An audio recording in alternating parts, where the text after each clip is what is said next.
and welcome back to the GamerTime podcast. As always, I'm your host, Nevi, and this week I'm joined by George, say hello. Ahoy. And by Harrison, say hello. Hello. Righty, this week we're going to talk about Kickstarter, and specifically the Kingdom Death Kickstarter that basically made lots more than it was intending on doing so. A little bit on Final Fantasy 15, and then George is going to talk us through why FlatOut is the best driving game in the history of driving games. It should be pretty fun. Let's start off with the Kickstarter thing, though. So there was a board game Kickstarter for a game called Kingdom of Death. They wanted $100,000, is that right? And instead it got 6 million. Yeah, basically. Well, that's the thing. It's not. This is actually the game's second Kickstarter. Right. So yeah, so the game is called Kingdom Death: Monster, and then colon is in the punctuation, not a colon monster. That would be an entirely different sort of game. Perhaps an even worse monster. But yeah, so originally was on Kickstarter a while back and got huge funding. And it's this board game that I think it's described as a boutique board game because the amount of stuff in the box is mind-boggling. I think it weighs something like 17 pounds. Yeah, it looks heavy. I've seen the minis, so basically good. Way back when the first Kickstarter came out, in order to get yourself a copy of the game, it would set you back about £350. It's way expensive. too much. And I mean, I did not pay that, but I met someone who did and got to play the beginning of the campaign, because basically the game is this sort of RPG where you pick a survivor and you kind of wake up in this weird place. It's basically, it's sort of, I don't know, it kind of, from the vague descriptions you get given by this little sort of story manual, it sounds a bit sort of like purgatory. So you wake up and you have no memory of who you are, and you wake up with the other people that you're playing with, and basically you're in like a loincloth and there's nothing but sort of dim darkness around you, and the floor is like weird stone faces. Okay. And basically you have to fight a series of monsters. And the game's in sort of two parts. There's this sort of miniatures game where you're on this grid board fighting the monster, and then there's a settlement management game. Okay. And so it's a bit like Monster Hunter meets XCOM. Right. Because when you described it at the beginning, it kind of reminded me like at the start of Dark Souls, where you just sort of don't know where you are. You've got not a lot. Yeah, literally, like really you get given your character sheet, and it's like you don't know your name. You have a small rock, and now there is a lion with hands for paws attacking you, and the game kind of throws you in. Was it good? It's weird. Well, that's the thing, because it's very difficult and requires a huge amount of time, and so the game sort of takes place over, I think, like these sort of time phases called lantern years. So basically 20 missions, and I got about 6 missions in. And like XCOM, you don't have a single persistent character. You actually have like once you get to the settlement, you kind of you do a roll, and then you find out the population of your settlement. Right. Okay. And so basically every time you lose the character that you're playing as, you can just re-roll a new one from the settlement. Right, I'm with you. And sometimes a character can be injured or something, like for some reason you can't bring them to a fight, so you literally just draw up a new character.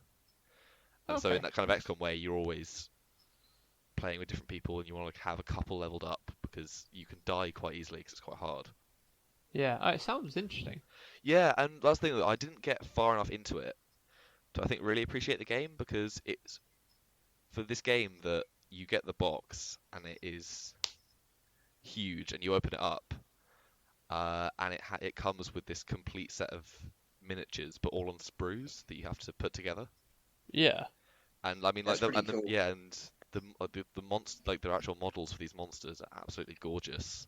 Like, they look lovely. even more detailed than some of the stuff that Games Workshop puts out. Mm. And actually massive really as well. They do look huge. Yeah, and so that gets put together. Do you think it's worth though £350? That No, seems excessive. I don't know. That's like because I never got to a point where I felt like I was getting to enjoy all the game systems Yeah. because you How many start out. games was that? Sorry. So that was about 5, 6 games in. I think Right. yeah, 5. I That's think it quite a was. few games in. Yeah, because you literally start out with a loincloth and a rock, and Yeah. so the combat of the game is really simple. It's Mm. you have two actions. You can move, or you can attack, or attack and move. Right. The complexity comes once you get upgrades and weapons that then have like card text which give you further abilities. Right. Okay. It The most reminds me a yeah. lot, actually. Sorry, George. No, sorry. I was just gonna say, yeah, it reminds me a lot, actually, of XCOM 2, where you had the 2 action per turn movement, and then as you got further in, those different options of weapons and the gear you needed to actually use to capture the aliens or whatever got more difficult. Sounds a bit similar to that. So Yeah, that no, was it is. always It good is. It is gameplay. very it is very sort of XCOM-esque in the way the way you move because you basically all the players take their turns and then the monster takes its turn. But I think the most interesting thing is the way the monsters move and their health is tracked. And so every monster has a deck of cards which essentially make up the AI. I was gonna say, is it one of those like 4v1 games? No, it's fully AI, is it? So yeah, no, so it's not like Imperial Assault or Descent where you have to have someone controlling the monsters. Right. The monsters come with a deck of cards, and basically um, so say the monster will have like a deck of 12 cards, Mm. but it varies, and on each of those cards is what the monster will do during its turn. That's interesting.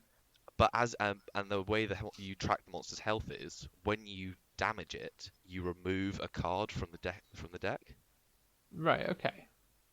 And so as it goes on and it becomes more and more wounded, you're then cycling through a set of moves, and so you begin to basically know exactly what it's going to do. Yeah. And That's it's quite really interesting. and it is really interesting. And so and I think I only got to fight 2 monsters. Basically the lion, because basically when you set out on each new mission, you get to choose what you fight and Yeah. how hard it is. Right. Okay. And the guys I've been playing with had a go before and got absolutely destroyed, and so we spent a while just fighting the lion over and over again on sort of the normal difficulty because we didn't want to get completely Destroyed. wrecked basically. But then yeah, around mission 5, all our characters just died basically, one by one. And I think you can have characters that end up with serious injuries that are so debilitating they're not dead, but you just you wouldn't bring them on a mission again. Right. Okay. And they're permanent and they can't heal from them. It sounds interesting. It sounds like an interesting game like an interesting concept. Yeah. So is the new one like a continuation or is it a sequel? That's the crazy thing. So they launched their Kickstarter recently and they wanted $100,000. Yeah. For Kingdom Death Monster 1.5. Right. Okay. And so the main purchase of it is, I think it's $50, and you get the 1.5 update pack. Right. Okay. And so so essentially it's just an update for the board game. But they ended up receiving. They're currently on like $6 million. Right. Just a quick question, George. When you buy the $50 with the 1.5 patch, do you need the original to actually play it, or is it a standalone experience? No. So you have to have the core set to actually add it onto. So basically, it's sort of paying 50 quid for, I guess in video game terms, like an update patch. Like an expansion, or yeah. Well, yeah, it's a patch, and I think it's sold like it. One of the what's it? I think if you pay, I think it was actually $200, but that didn't include shipping, which I think is where the price kicks in. If you pay $200, then you get Kingdom Death Monster 1.5, which is the core game updated with the update pack. That's still a lot. I know, but Still a lot I of was, money yeah, though. no, I was Yeah. just staggered because the friend that I played with, he'd backed the original game, and it took him, I think, 2 years, possibly longer, Whoa. to actually receive the game. See, that's crazy. I can never imagine doing that. Yeah, I and sometimes I yeah, look at Kickstarter stuff and consider backing it, but I've never have done, and I don't think I could go well, 2 years and having they're spent. promising to deliver this around 2020. It's mad. Still like a 3 year wait or whatever, or 2.5 Yeah, years. It's like making long-term investments, but rather than getting a monetary return, you get a game. yeah, It's odd. and that's the thing. I Like, can't it's not. I understand mean, it. you've invested the money, but this game needs a huge time investment with a dedicated group of players because you can't. I mean, my friend, because it was at a board game group that I was playing with, and he was lugging this game on the tube with him Yeah. to our board game meetup, which was like a Herculean task in itself. Mm. Because once you unpack the game, you have to keep the box level because everything is sort of in its slots Oh, I see. and can't be wobbled around. Oh, dear. And so he Very somehow managed to intricate. carry it across London You on want to public get some sort transport of in the box, custom inlay. like, Yeah. but having to keep it level the whole time. Oh, dear. Us. But yeah, no, it's a fascinating game because as you got through, you got to read further on into kind of the story, and I would have would have liked to have seen more of it because that's the thing. It felt you could see the production value, but Yeah. the game that I got to experience felt far too simplistic compared to like a game like Imperial Assault, which is similar, played on a grid, kind of moving Yeah. actions. But there That's was a what I lot, was but you get a lot more depth in Imperial Assault immediately. Whereas this is more this was basically staggered. because you had very simplistic equipment. It was like the strategy was basically just running in, hitting it, and then trying to run away. There wasn't a huge amount of nuance. Right. I guess the other thing though is if it's a like a Kickstarter game in general, it sort of won't have those advanced features until like later on in its life cycle or whatever, just because it doesn't have that AAA sort of funding. Even though it is still making a lot of money, it still doesn't have that AAA status, I guess you'd call it. Yeah, I don't know. I guess I was thinking like it's of all the board games I've seen, it's probably the best produced, surely because like it's more a product in of itself. Like it's an object to own as well as being a board game. Yeah, because Like, the miniature is yeah, lovely, and the whole like idea of it's kind of that it's so few people own the sort of thing. It becomes a proper like collector's thing. But what you said, Harrison, I don't think it doesn't quite apply the same from board games to video games. The whole AAA thing Okay. quite so much. I don't think there's that as much of a comparison because a lot of the things you get, like the visuals and stuff from a video game, the core mechanics of a board game, they don't actually really cost anything to do because you can do them with like paper tokens and then build upon that. Once you say you get a Kickstart like this that's funding you massively, yeah. you can do whatever then with it. You've got all the money in the world basically just to tinker and make it as grand as possible once you've got like a prototype. But even if your prototype starts off by being really basic, you can build up from there.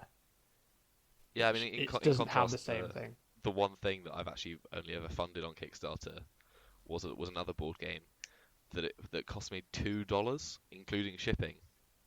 Yeah, that's good. And I saw it, I was like, well, it's $2, and I've yet to actually play it, but it seems sort of interesting. It's literally, it arrived in a regular envelope, in a little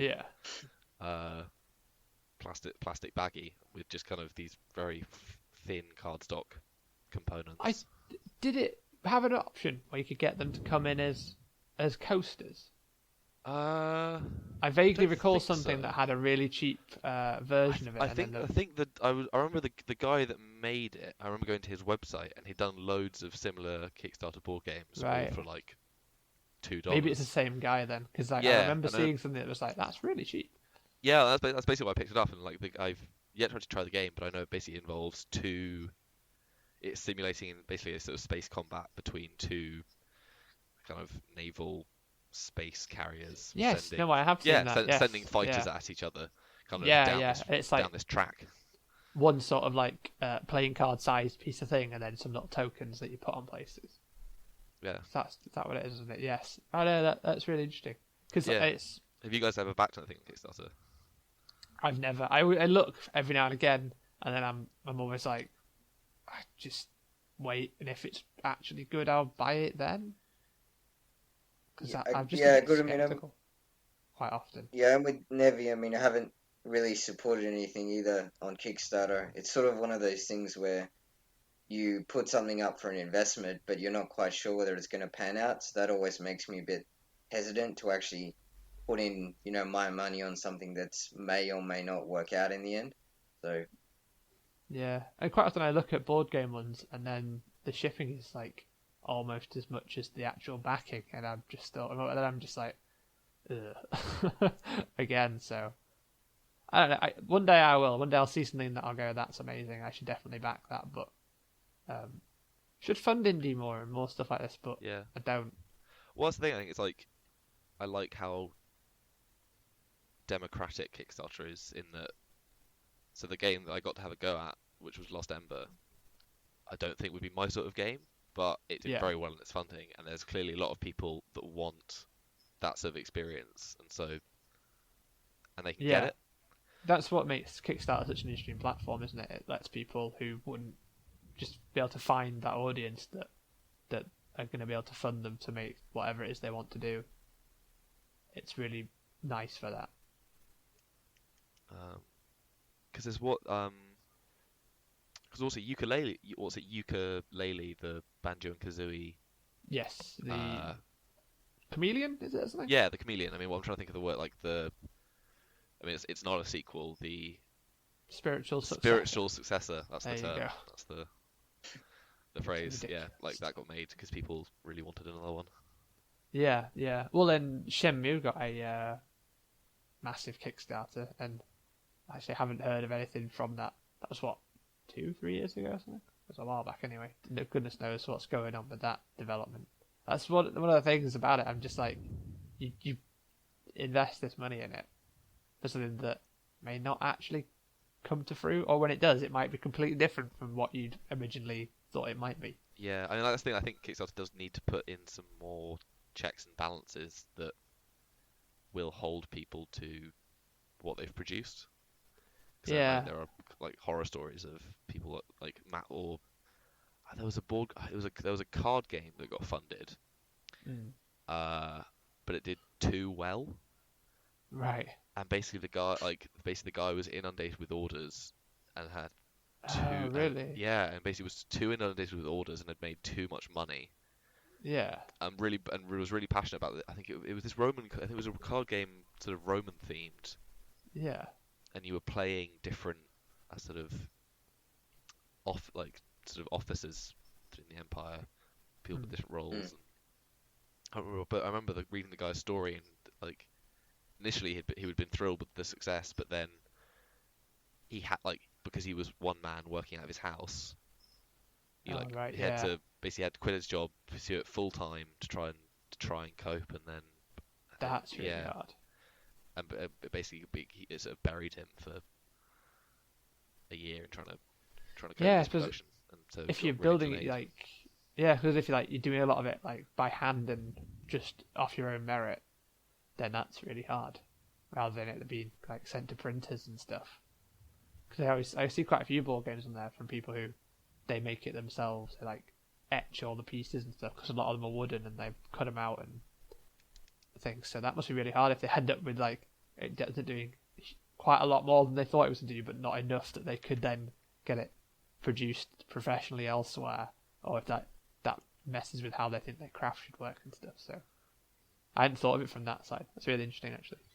Yeah, I mean, my other favorite thing about Kickstarter is just some of the truly like terrible things that people will propose on Kickstarter. I think I found there's they have some funny ideas. like I think there's a Tumblr dedicated to the worst things on Kickstarter and other crowdfunding sites. You'll have to find it and send me a link. And I'll put it in there was one like there's a guy proposing, some American guy proposing his educational children's TV show about a football team that are vegetables, and it also teaches Christian values. Right. I would watch a program about a football team that were vegetables. I'd watch weirder things. And then there's a board game one, and it's for this like really complicated board game. And you're watching the video, and I often think, this is how people who have no idea about board games must think. You know, like we sound when you talk about a complicated board game. Yeah. Because they've developed this in this like truly mad board game that they must play at their like their local community center, and they're like showing people playing it in this place, and it was crazy. And basically it was a bit like 3D chess where it had a board with multiple levels, and it seemed like they were trying to recreate Civ, right? In that you had like a ground level, and then the next board up was the air, and then the highest board was sort of in space. That's pretty crazy. And they were playing it and explaining it, and they didn't have the best camera personality, and it was like a really bad camera. Yeah, it was quite funny. The best way to get a board game Kickstarter at the moment just seems to be to have nice miniatures, and it'll just immediately be funded. Yeah, it seems to be literally like just funded off the merit of having pretty miniatures. Doesn't really matter what the game's like. Got half the time, as long as it's got nice looking miniatures, it's gonna be fine. Scythe, I think that was another Kickstarter one that I got to play just because I joined a board game group that had lots of people. I played that recently. Yeah. That was good. And then bought the one of the guys at the group had funded it and bought all the extras. Yeah. Had the nicest resource counters. Oh, it does. Oh my god! Really nice I picked them up. I just spent the entire game stacking metal ingots that were actual metal ingots. Very nice. Yeah, you're like, this is really nice. I would never buy this myself, but I'm glad you have. I was so very happy. Nice. Yeah, just all like the little tiny barrels and stuff. Yeah, it was great. Yeah, it was really, really good. What did you think of Scythe? Which, if you don't know, it's a sort of Eurogame / war game set in faux steampunk Eastern Europe. Yeah, so it's like you're trying to expand and sort of own territory, but also you can have battles with people. You're also collecting resources and stuff. It's kind of a multi-layered thing. And you win. Yeah, you win by accruing victory points, so you don't actually have to go to war. Yeah, I enjoyed parts of it. I didn't like the happiness system that meant that was kind of the way that you won the game, basically. So it had this like idea of having lots of ways to play, and yet if you didn't have good happiness, then you were going to do pretty badly. Yeah, because it was if you could attack other people's territory. But if they had people's workers in that territory and you forced them to retreat, then your happiness goes population down. Lost happiness because you were committing war crimes. And then at the end of the or at game, least that's how I interpreted it. But I was playing pretty much. I was playing the faction who didn't lose happiness from doing that. Oh right, so I just spent the game bombing around the board, attacking everyone because there was no penalty. Yeah. See, that sounds like good. A very George maneuver, though. It was huge. The board is massive. But it, like I said, I enjoyed parts of it, but I think I've only played it once. But next time I'll remember that you actually need to have happiness, because at the end of the game, all your points that you get multiply by depending on how much happiness you have. So that's like the big factor that determines who wins. So you might be doing really well and be spread out all over the place, but you'll only get like 2 points per territory you own, whereas someone could have maybe 4 to 6 or something, but then get 8 points per thing. So Yeah. Yeah. But then someone else could equally have the same amount I had to begin with, and then also be really high on the happiness track, but not have done other things. So happiness was way more important than I thought it was going to be. So yeah. The pace of the game was very good because the way you play is you have a little board in front of you, and basically you move your tokens round the board, and they signify what actions you're taking. And you're trying and you're trying to create this little like engine that will work. Yeah, and they're all different between each thing. So it's this sort of asynchronicity between things. So people rarely do the same two actions. Because you move a cube onto an action, but then because the cube is now on that action, you've got to move it off. Like you've got to move it off the following turn. Yeah. But I found it made the game really fast, but I often found that you just spend ages staring at the board in front of you, being like, "How do I solve this puzzle?" And you just forget that you're playing a game with 4 other people. And so I just found that I was only worried about myself. Yeah. And I didn't really know what anyone else was doing. I just knew that I was making my engine and that I was running around the board, kicking everyone else out of their territory. But I didn't know like how that was affecting them. Yeah. Yeah, I think it was. I enjoyed it. I think I'd play it again. I don't know if I'd recommend it though. It drops into that category. I think with board games, I mean, I don't know if it's the same with you guys, but I find like if the pace is good, then it's a lot more enjoyable rather than just having really long turns where you're sort of not really doing much. I think that varies. There are some games that have like a constant quick pace that I enjoy, but there's also a lot like slower ones that I quite like that you a bit more contemplating as to what you're going to do, or they're just more relaxed in a different way. I think I enjoy both sort of things, to be honest. I really like it when games find a way to keep players involved with other people's turns. Yeah. So non-solitary like ones. Yeah. So also like when either what each person does matters enough that you need to pay attention, or you have some very minor way of interactivity during other people's turns, so that everyone's kept in the game. Yeah, that makes sense. Anyway, we've sort of rambled on a bit about Kickstarter and board games. Let's move on to another topic. I have been playing Final Fantasy 15 the past couple of days, and it's alright. The jury is still out on whether I think it's a good game or not. So I've done the first chapter. I'm about an hour or so into the second one. For anyone who doesn't know, Final Fantasy 15 is like the big, long-awaited Final Fantasy game that's been in development for like 10 years or something. So it's got a lot to live up to. And I thought the first chapter was really, really boring, and hopefully the rest of the game is not.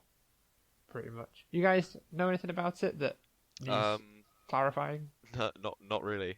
I know that it's not the actual. I know that it's not the 15th in the series. That there are many more. What? So ignore the fact that it's a Final Fantasy what's its game. True number? That doesn't really matter. It's a game. It's a standalone game by itself. The numbers and all that sort of stuff. Ignore that. Okay. It's an action RPG set in a fantasy world that's kind of a cross between Americana and like swords and sorcery fantasy. Okay. Is it the first open world one? Because I saw a couple of clips of gameplay, and I'd always thought, and I mean I know very little about the series, but from what I'd seen, I'd always thought it was sort of turn-based combat. Yeah, it's the first sort of truly open world game. Okay. I'd say a lot of them have like worlds. Some of them have like areas move between, where and like you explore big avenues. But this is the one that's like you can drive across an entire continent. It's the one that's I'd say it's the truest open world version. I've played pretty much all of them, so I'd say the others that have like sort of the end game is either a big open area that you can go and explore, but this is the first one that it seems like you can go. The world sort of opens up in that sort of standard open world game sort of thing. Sorry, Harrison, you were going to say something. No. I was going to say the great thing about Final Fantasy though, like with the numbers and stuff like that, is each game is a standalone experience to a certain extent, so you don't need that previous knowledge of the other, 15th in the series for a new player. You can pick it up from Final Fantasy 15, which I think is a really good feature. Yeah, no, absolutely. It's yeah, even from other iterations in the series, it's really different. There's not really all the previous ones there have been in some way turn based. Like you've always sort of done an action, had to wait a bit before you can do another one. This one's a lot more. It's not quite at the level of being like Devil May Cry, but it is sort of more like that sort of action game. Is it like where you do combos and? Is it like Dragon Age or Knights of the Old Republic, where you kind of click an enemy and select what you want to do, and then it happens in real time? No, it's a lot closer to being like Devil May Cry. So you make the character you play as Noctis. He basically, one of his abilities is he throws his weapon and then he warps to it, which is very cool. And then you do combos in a similar fashion. Okay. So you can blindside opponents. It's probably more similar. It's not like it, but it's similar to like the Dragon Age Inquisition combat, where it's an action system that has sort of RPG elements to it, where you do things like you cast magic and you can slow down pause the combat to use items, and you do skills and stuff like that. So we think of it a bit more like that, except there's no like strategic layer. There's actions pretty much always happening. I've forgotten what I was going to say about it now. That was like back before I explained what the game was. Yeah, so right, I finished the opening act, and I found it just a bit dull. Like the open areas didn't really have a lot in them that was of interest to see. The combat system taken me quite a while to get used to and actually understand the nuances of it. And I think in some regards it's really good, but in other ways it's going to totally alienate people who don't want to have to learn this quite complicated fighting system, which is to its benefit and to its not its benefit, which is it's a bit hard. What else was I going to say? So far I've not really got into the story a huge amount, but at the beginning of the second act, you go into a dungeon cave, which I found really, really good. I was at the point after about 5 hours, I was a bit like, well, this is rubbish. We've waited 10 years for this, and it's just not good. But it started to sort of kick into action a bit more, speed up, and like the pacing seems to be improving a bit more. So I have hope for it yet. Anyway, sorry, I probably interrupted / ignored you by rambling to myself. What were you going to say, if anything? I was just gonna say, if like with the pacing and stuff, if you're only up to the second act, it might get better like as you get on, which is probably what you were saying just then. But... Yeah, no, it will. I'm sure it can only really improve from the first one. It's only after the like 4th hour that it started to like become interesting. Before that, it was very much like, this is odd. Nothing's really happening. I don't really know what I'm doing. I feel like it kind of assumes you've seen the film beforehand, which I haven't.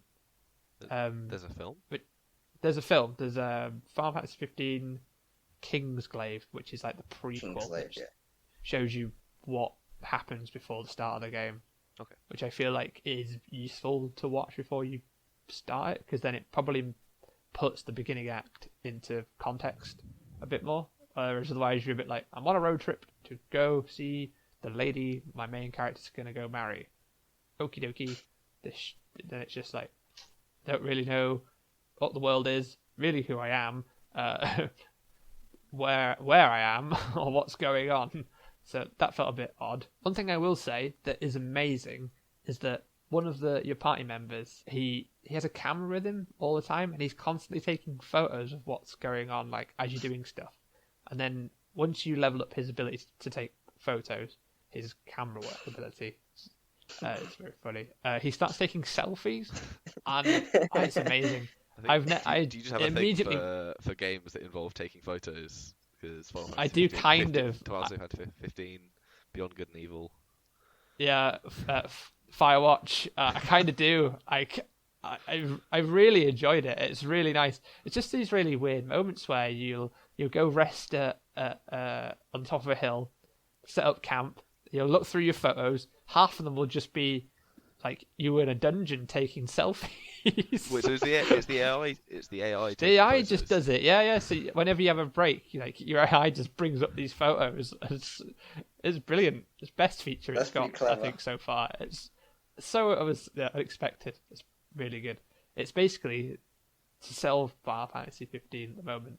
It's like if an anime boy band, went on a road trip and they had a camera with them. They're like that. It's kind of sweet at moments, but it's a bit surreal sometimes. So like I said, I still have concerns with bits of it, but we'll see. We'll see how it goes, and I'll feed back to you guys when I have more of a solid opinion. Unless you've got any questions now. No, I've just been having a look at some stuff about the game. That is a lot of leather and fingerless gloves. Yeah, it is. It's like they're basically an anime boy band. That's everywhere that I've been have gone anime boy band. They've got the hair of an anime boy band. Pardon, sorry. They've got the hairstyle of an anime boy band. Oh for yeah, sure. they do. Yeah, just saying that every review I've read and everything I've seen on it, everyone seems to agree with that's what they are. It's hilarious. If you've not got any questions, George, do you want to tell us about FlatOut? Yes. So I was playing this recently, and it's a game that I'd had on the PSP, or at least I'd had the PSP version. So on the PC, it is FlatOut Ultimate Carnage, and on the PSP, it was FlatOut Head On, but it's the same game basically. Okay. And so I'd had it on the PSP way back in sort of late noughties. Yeah. And then I picked it up like in a Steam sale, so last year I think, and it was right around the time that Games for Windows Live finally did the decent thing, and fucked off. And shut down. Mm. Yes. That was a good day. That was. Yeah, so I started off, and initially it was all a bit dodgy, and then Games for Windows Live was removed from it.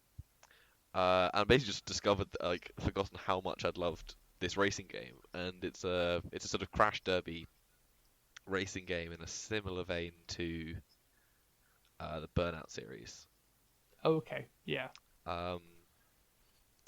But I don't know, I mean, obviously the graphics aren't amazing, but even playing it now, it seems to hold up incredibly well for a game that came out in 2007. That's cool. What makes it so special then? I'm intrigued. I don't know, just kind of it's so much. It's fun. Like, I don't really like many driving games. I enjoy the Burnout series, and I enjoy this, and that's about it. Yeah. I don't know, and there's something about it's not. I mean, it's not realistic. I'm sure I would offend many car enthusiasts if I said it was realistic, but I think the physics is slightly looser. So whereas in Burnout the cars felt heavy. Yeah. Like it was that kind of arcade machine racer where obviously like you would smash into stuff and stuff would go crazy, and then everything would flip around Explode. when you did the destruction modes. Whereas everything feels slightly lighter in this. And so you'll be going around a corner and then you'll clip a bump and the car will flip, roll, and you'll smash into the pack of cars ahead of you. Yeah. And it's just it kind of almost makes for a sillier game. Yeah. Because it does. I'm always up for a silly game. And it has and so you'll crash and it will just eject the driver through the windscreen. Right. And but that's the thing. I don't know which came first, but either they were like, it'd be quite funny if when you crashed you ejected your driver through the windscreen. But they've made that into an entire game mode. Well, actually, not just an entire game mode. An entire section of the game revolves around mini games in which you have to drive the car, crash, and hurl the the poor like stunt person out of the car into something. So there's one, and they take there's this, in the mini game section, they tape like you do these mini games in these giant arenas with rocket cars, and so there's one where you drive down a ramp, crash into the barrier at the bottom, and then the driver is thrown through the windshield, and you have to steer them. And in front of you, there is a giant wall of like 70 feet tall playing cards, and you get 3 shots, and you get 5 shots, and you have to make the best possible poker hand. Right. That sounds And like so a you lot just of basically fun, have to I'll be hit the honest. cards with the driver, and there's another one where there's a whole load of basketball hoops, and you've got to try and score the most points by dunking the driver. That's hilarious. Or That you does crash sound him, fun. and you've got to steer him through a series of like flaming hoops. And back on the PSP, it had a pass and play mode, Yeah. and so I'd spend hours like at school just playing these stupid mini games, just like passing the PSP around with my friends. Yeah. That sounds great. But that's the thing, but there's just so much, and then there's a whole load of single race and sort of challenge modes, because there's the campaign mode where you just pick a driver and you kind of do the standard racing car game of start with a rust bucket and make money and buy something slightly shinier, and then there's the challenge mode, and then there's the stuntman mode, and then there's just kind of free create your own race Free mode. roam, yeah. Cool. It sounds interesting. Yeah, and that's the thing. There's just so much Sounds to really do in good. the game, but also it just has the most perfect kind of slightly cheesy metal soundtrack Yeah. that I didn't realize how much I knew until I got into a race, and then the music started playing, and suddenly I was like, I know the words Know all to the this, words. and I did not realize. Yeah. These like obscure, like C-list cheesy metal bands, and it's brilliant. it's a brilliant game. Awesome.